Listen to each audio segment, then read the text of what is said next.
капиталды амнистиялоо. Казакстан бул боюнча 8 жолу амнистиялады.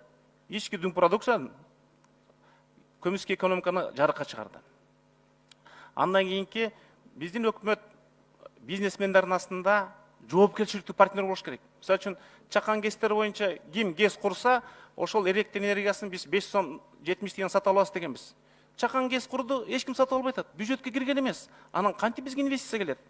Жетим балдар боюнча айтты, 8888 бала томолок жетим. 14 жаштан кийин талаада калат. Паспорту жок, ишке кире албайт. Бизде 119 училище бар. Ошолорго бекитпейлиби? Биринчи 10%тен ар бири алсын, жатакана маселеси чечилет, экинчиден кесип алат, үчүнчү жылуу тамак ичет деле да. Себеби мамлекеттин, өкмөттүн адамкерчилиги жетим балага болгон мамиледен билинет. Андан кийинки маселе бул бюджет бул жөн эле чыгашы менен кирешенин сметасы эмес. Бул саясат. Кийинки жылды эгерде биз саламаттык сактоону приоритеттүү жыл деп тандасак, Маданият министрлигине пансионат бердиңер, чоң рахмат. Элге берүү министрлигине, жогорку кеңештин демилгеси менен пансионат бердиңер, рахмат.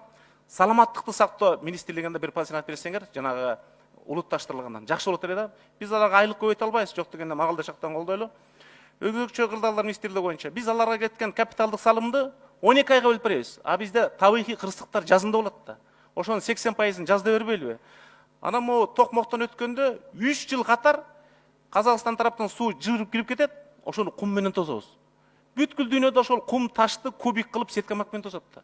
Эмдиги жылы суу жеп кетерин билип, кайра тосуп атабыз. Анан ВСП+. Бул 6000 товарды Европанын рыногуна пошлинасы жок жеткизүү. Орто Азиядан биздин гана шанс бар. Ошону пайдаланбай жатабыз. Бул боюнча биздин ишкерлердин ишки потенциалын көтөрүш керек. Акыркы маселе мигранттар боюнча 18 кошуп койсоңуз,